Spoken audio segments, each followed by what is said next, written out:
Graças a paz, irmãos e irmãs, espero que todos estejam bem.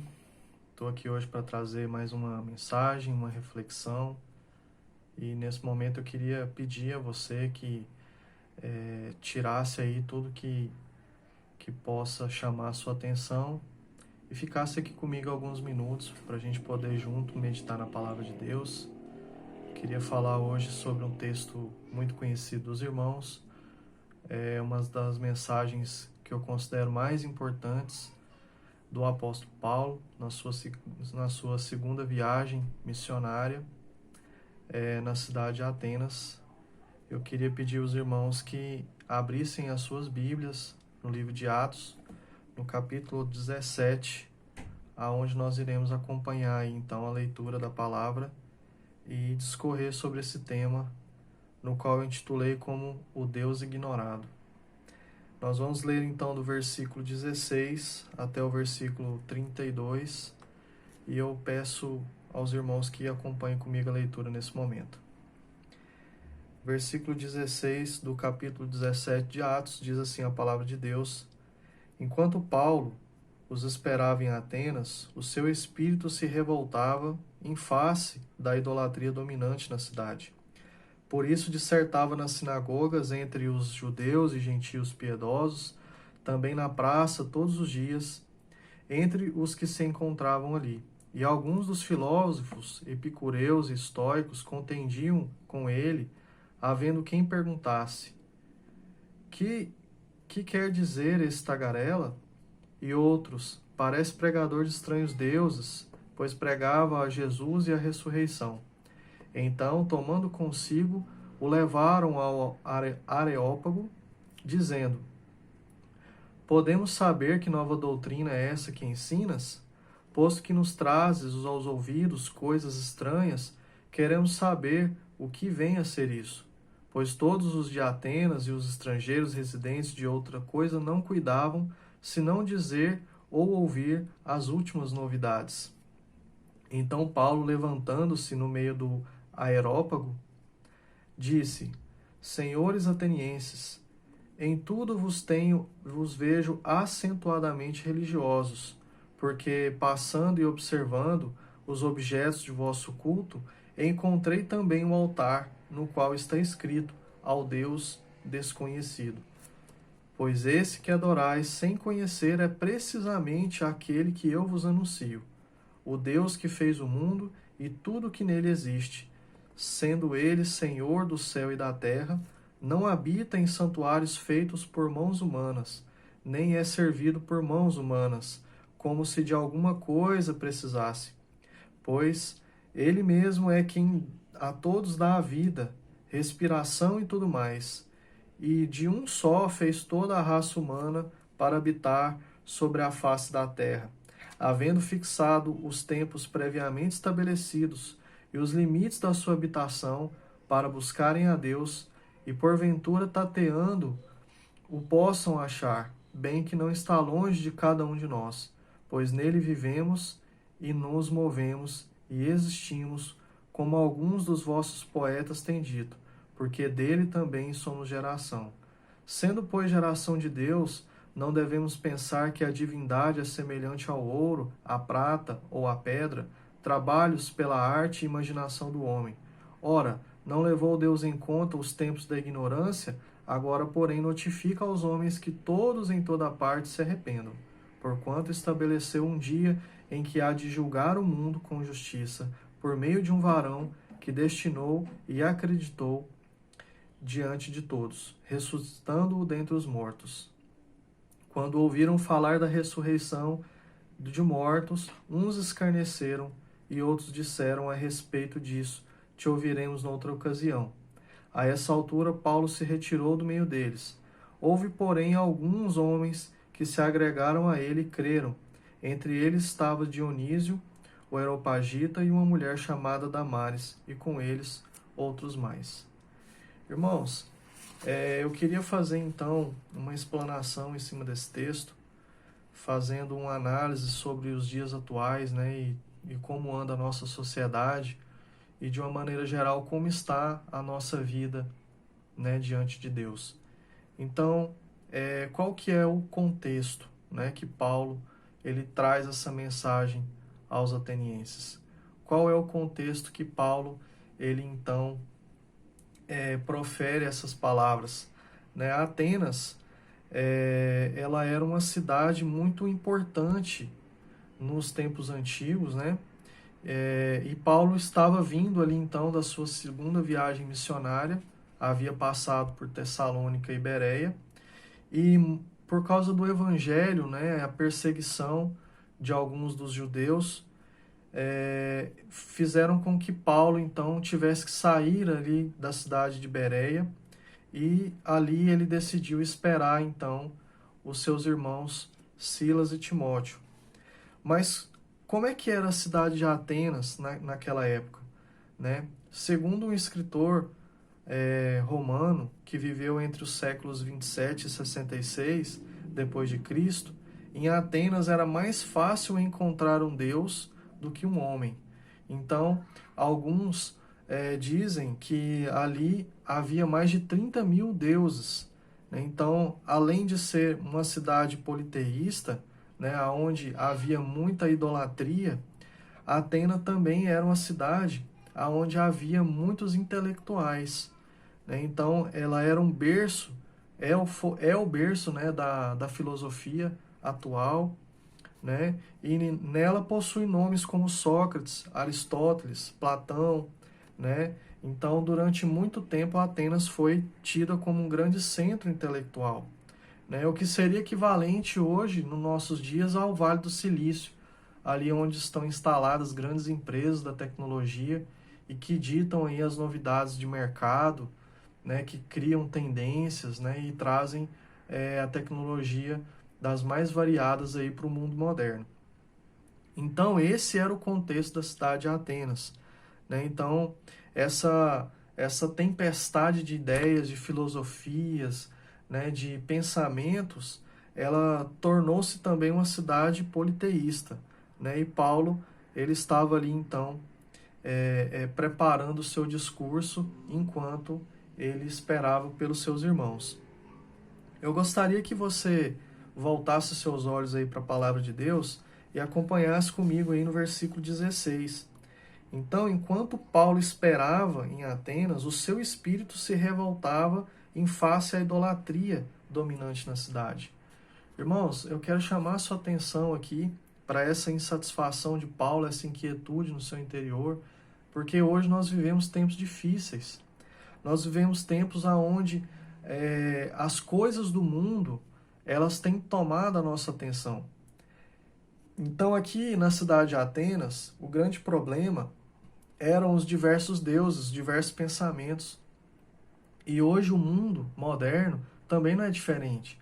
Então, muitas vezes os nossos pensamentos, o nosso achismo ou a nossa ignorância em relação ao Deus vivo e verdadeiro nos distancia de Deus.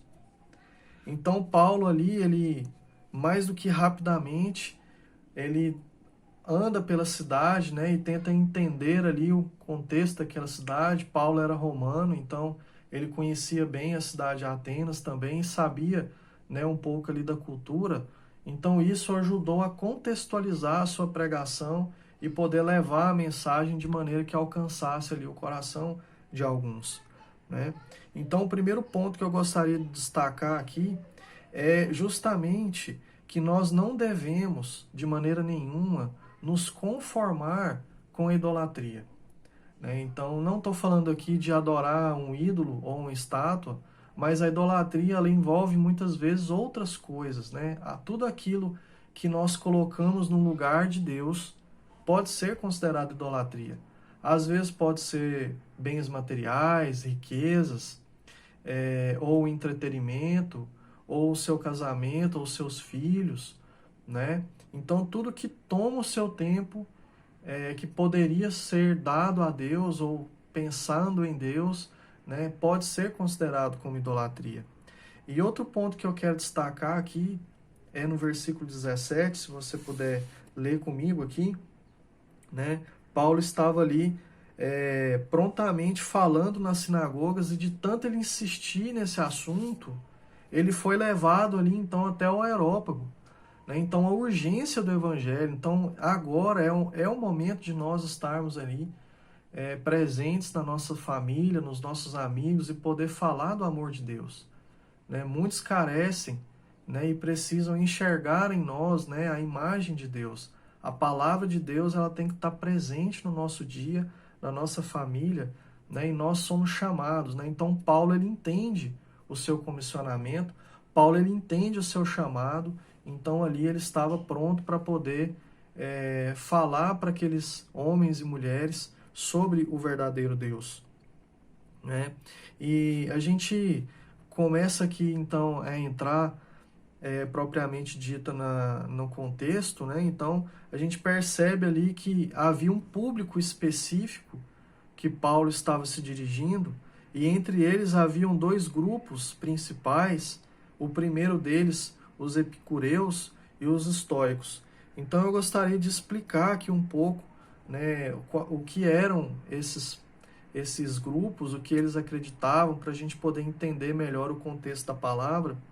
E os epicureus, eles eram seguidores do filósofo grego Epícoro, que viveu em 341 até 270 antes de Cristo, né? E ele ensinava o prazer, né? Que o prazer era a única e principal coisa boa da vida. Então isso significa que os epicureus levavam as suas vidas sempre baseadas no prazer. Levando isso para os nossos dias, a gente consegue observar, né, que as redes sociais, o Facebook, Instagram, então a maneira com que as pessoas elas têm colocado ali à tona a sua vida, muitas vezes em volta desses prazeres, né? Então, dentro da igreja, do seio da igreja, isso também não tem sido diferente. Muitos têm abandonado o evangelho e vivido de acordo com esse ensinamento dos epicureus, né? O prazer é o que importa. Eu tenho que viver o hoje. Eu tenho que buscar a minha felicidade, não importa que custo. Então, esse era o tipo de público que Paulo encontrou ali, né? E um outro público também que ele encontrou eram os estoicos. Quem eram os estoicos? Eles foram criados por Zenão de Cítico, um filósofo nascido em Chipre, né? Então, eles acreditavam que a chave para a felicidade era viver de um modo racional, em harmonia com a natureza. Então, segundo eles, um homem realmente sábio era indiferente à dor ou ao prazer. Então, irmãos, aqui eu chego no cerne da mensagem, onde a gente entende, né, e Deus tem falado isso ao meu coração, que muitos de nós têm vivido dessa maneira. De que maneira? Indiferente a tudo, e principalmente em relação a Deus, né? Então, eu não posso dizer aqui que você que está aí do outro lado nunca tem ouvido falar de Deus, nunca tem ouvido falar de quem é Jesus Cristo, que Ele morreu por nós e que Ele nos salvou, mas nós estamos ignorando o nosso Deus. Muitas vezes a mensagem ela já veio até nós, mas nossas atitudes e a nossa vida têm demonstrado que nós estamos ignorando a mensagem do Evangelho, a mensagem de Deus, aquilo que Deus deseja de nós.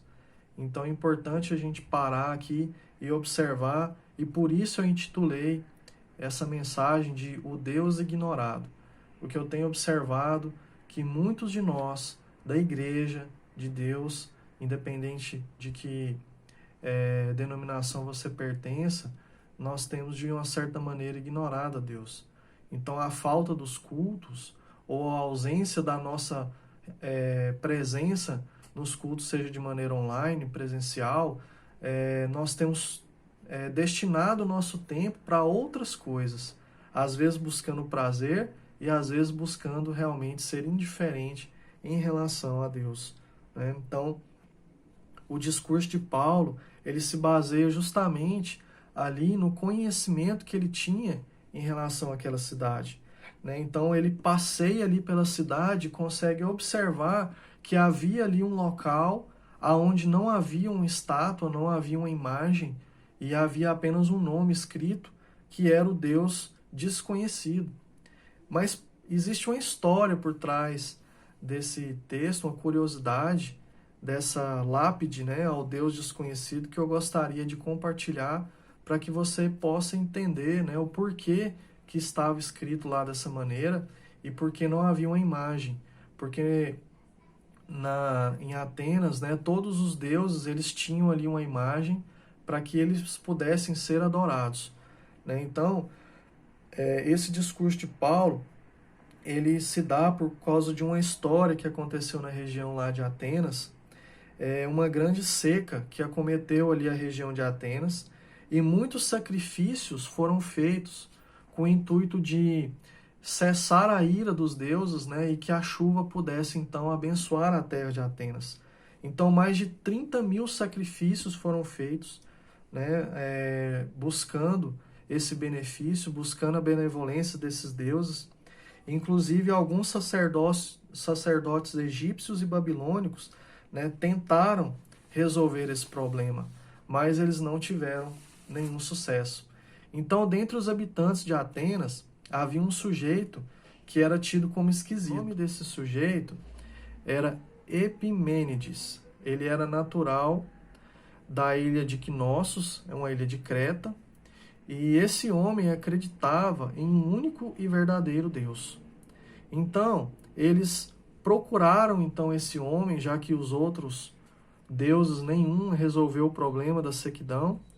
Então, ele pede que enviassem ovelhas até o aerópago e as deixassem livres, pois elas mostrariam um local aonde se deveria criar um altar ao único e verdadeiro Deus.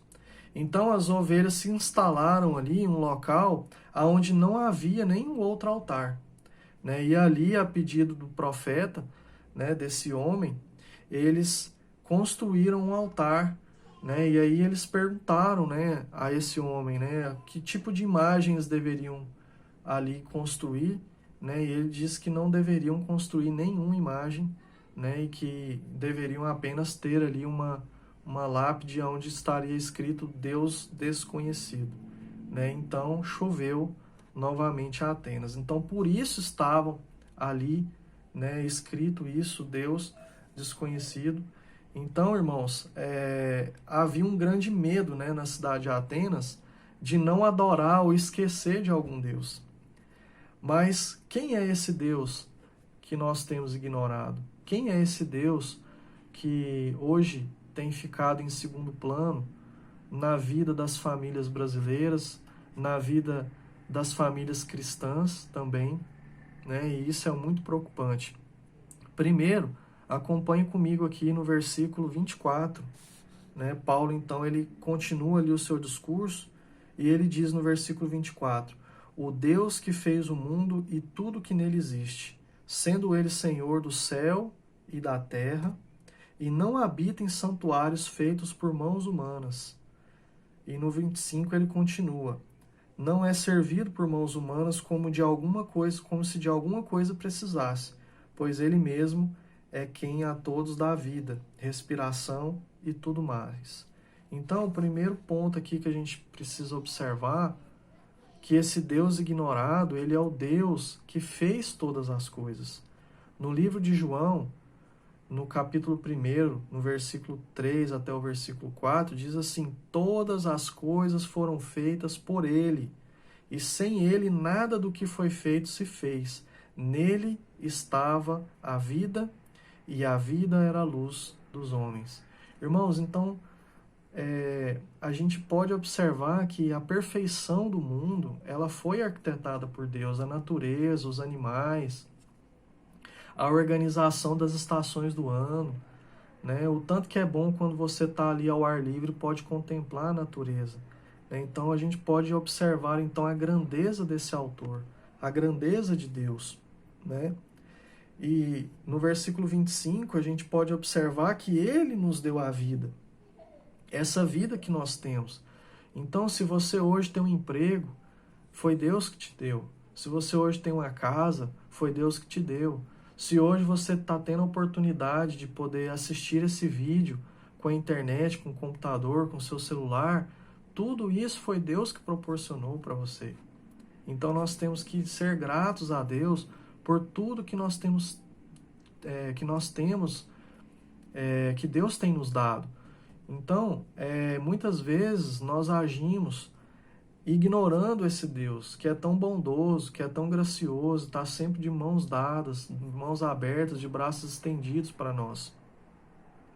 Então, esse Deus, ele nos deu a vida.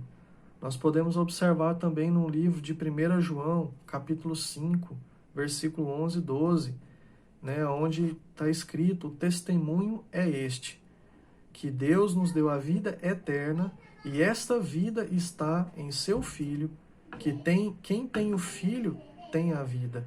Quem não tem o Filho de Deus não tem a vida. Então, a necessidade de nós buscarmos esse Filho, né, Jesus Cristo, a pessoa de Jesus Cristo, né? Então, Ele é que nos dá a vida. Eu ainda quero chamar a sua atenção aqui a mais um ponto, no versículo 27, e aonde explica porque ali o profeta no qual eu contei a história, ele não pede que seja feita uma imagem, né? Olha só o que diz o versículo 27. Para buscarem a Deus, se porventura tateando não se pode achar, bem que não está longe de cada um de nós, pois nele vivemos e nos movemos e existimos, como alguns dos vossos poetas têm dito. Então, Deus, ele não pode ser mensurado. A grandeza de Deus, todos os escritos da Bíblia, aonde há um encontro de um homem com Deus, levando como exemplo Moisés, que pôde contemplar a face de Deus, ele não conseguiu definir o rosto de Deus, porque Deus é santo e Deus é espírito.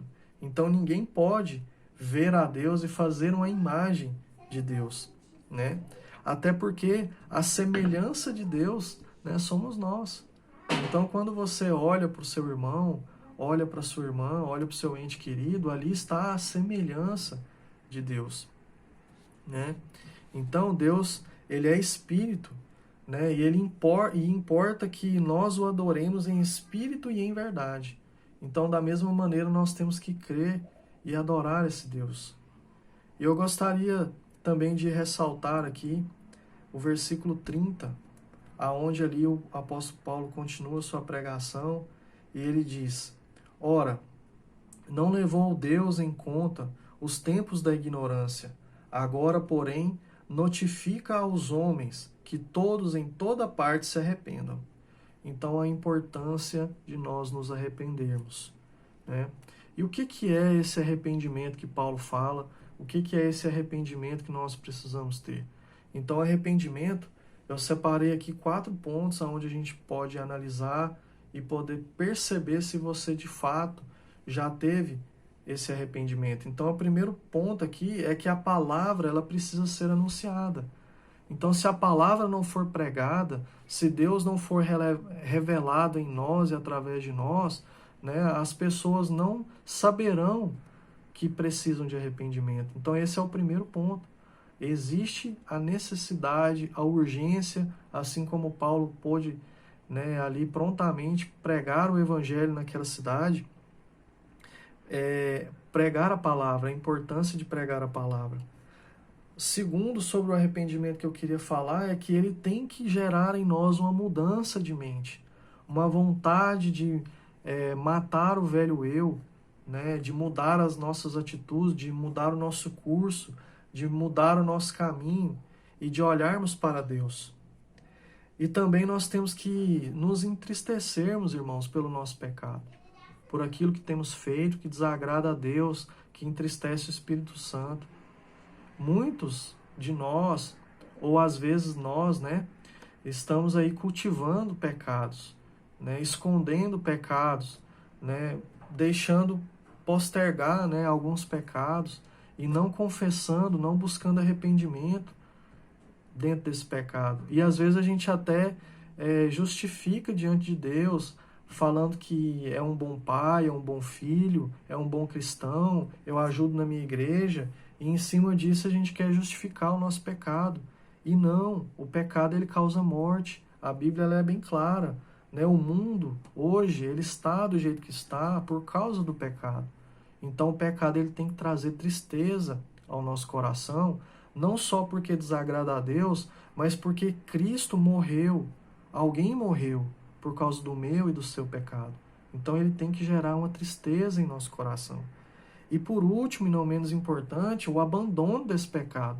Então, uma vez que esse pecado foi reconhecido, uma vez que esse pecado ele foi confessado, uma vez que ele foi ele gerou tristeza, ele também tem que ser abandonado. Então, nós devemos abandonar esse pecado. E é importante a gente observar esse processo e entender se isso é uma realidade em nós e no meio de nós, né? De abandonar esse pecado e poder realmente, né, viver uma vida conforme alegra o coração do Senhor. Porque nós nascemos com um único objetivo de glorificar a Deus. Né? E para finalizar, eu queria chamar a sua atenção aqui ao versículo 31, já finalizando aqui a mensagem de Paulo, que diz: porquanto estabeleceu um dia em que há de julgar o mundo com justiça, por meio de um varão que destinou e acreditou diante de todos, ressuscitando dentre os mortos. Quando ouviram falar da ressurreição dos mortos, uns escarneceram e outros disseram: a respeito disso te ouvimos noutra ocasião. E a essa altura Paulo se retirou do meio deles. Houve, porém, alguns homens que se agregaram a ele e creram. Entre eles estavam Dionísio, o Areopagita, uma mulher chamada Damaris, e com eles outros mais. Irmãos, às vezes você que está vendo aí esse vídeo, começa talvez a pensar e a se questionar, e a mensagem do Evangelho, da mesma maneira que aconteceu aqui na cidade de Atenas, acontece também na vida de todos nós. Então, primeiro, alguns podem escarnecer, falar mal, ignorar, né, a mensagem do Evangelho e passar por cima e fingir que nunca ouviu aquilo. Né? Então, isso é uma realidade. Muitos não ouvirão, muitos não crerão, mas nosso papel é falar do Evangelho, é falar do amor de Deus, é levar esse Cristo, né, que tem o poder de sarar e de nos dar a vida eterna. E a gente pode observar aqui também que existe um grupo de pessoas, que talvez esse é o mais perigoso, né, em que disseram que iriam ouvir sobre a ressurreição noutra ocasião. E isso é um grande erro, porque nós não somos donos do nosso tempo, nós não sabemos o dia e nem a hora, e você pode observar, né, que no versículo 30, né, e 31, Deus ele já estabeleceu o dia da justiça. Então isso pode acontecer a qualquer momento. Então, se você está ouvindo essa mensagem pela primeira vez, né, examine o seu coração, examine a sua mente, olhe as suas atitudes, busque arrependimento agora. Não deixe para depois, porque nós não sabemos o dia, nós não sabemos a hora que Deus ele irá nos julgar. E esse dia há de chegar, né? Então, eu quero convidar você nesse momento, né, a refletir sobre isso. E também muitos crerão. A gente observa aqui que alguns homens se agregaram a eles e creram. Então, se você tem andado desanimado, ou se você ainda não se entregou a Deus, eu quero convidar você nesse momento a fechar os seus olhos, a renovar aí a sua aliança com Deus, ou se você ainda não teve essa oração de arrependimento, de entrega à sua vida ao Senhor Jesus, eu quero convidar você a orar comigo nesse momento, e eu desejo que Deus ele possa te salvar, ele possa salvar a sua casa, ele possa salvar toda a sua família. Vamos juntos orar? Senhor, meu Deus, meu Pai, nós reconhecemos neste momento que não somos nada e que nós somos pecadores, ó Pai, e que as nossas mazelas, ó Pai, têm entristecido o Teu coração. A situação atual do mundo, ó Pai, se dá por causa do pecado, do nosso pecado, do meu pecado. Ó Pai, que o Senhor possa alcançar esse irmão e essa irmã que está me assistindo. Que o Senhor possa, ó Deus, agora, Pai, com Teu Espírito Santo, abraçar essa pessoa, Pai amado. Que ela possa sentir, ó Pai amado, ó Deus, o peso, ó Pai, que traz o pecado. Ó Deus, tira de nós, ó Pai, o pecado, Senhor. Tira do meio da nossa vida, da nossa casa, dos nossos relacionamentos, ó Pai. Que nós busquemos santidade no Senhor, ó Pai. Ó Deus, leva-nos, ó Pai, o Teu Espírito Santo. Ajuda-nos, ó Pai, a pelejar contra o pecado. Ajuda-nos, ó Pai, a buscar a santidade. Nós reconhecemos que não conseguimos sozinhos, ó Pai, com as nossas próprias forças, mas nós recorremos ao Senhor, porque o Senhor é grande, o Senhor é poderoso, o Senhor é o único que pode, ó Deus, perdoar todos os nossos pecados, zerar a nossa dívida, ó Pai, e assim nós poderemos, ó Pai, viver, ó Pai, sem o peso do pecado. Ó Deus, em nome de Jesus, ó Pai, nós reconhecemos o seu senhorio, que o Senhor é Deus, que o Senhor é santo, que o Senhor é puro, que o Senhor é o Rei dos reis, o Senhor dos exércitos, o Senhor é aquele que sara, que cura, que restaura, é o único que pode nos dar a vida eterna, Senhor. Ó Deus, escreve, Senhor, o nosso nome no livro da vida.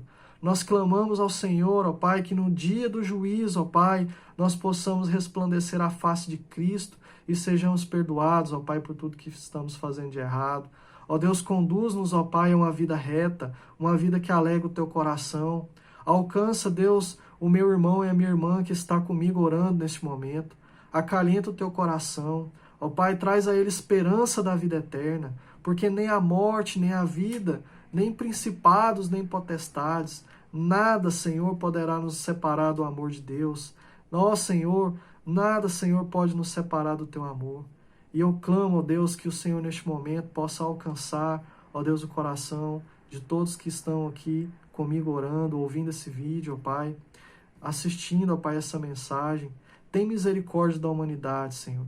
Tem misericórdia de nós. Alcança, Senhor, o coração de todos os familiares dessas pessoas que estão agora orando e buscando no Senhor, ó Deus. Essa é a nossa oração, é o nosso pedido em nome de Jesus. Amém. Amém. Deus abençoe você, que você possa continuar aí conosco, nos acompanhando nas redes sociais. Semanalmente nós temos colocado aí mensagens que edificarão a sua vida e a sua família. Fique em paz, em nome de Jesus.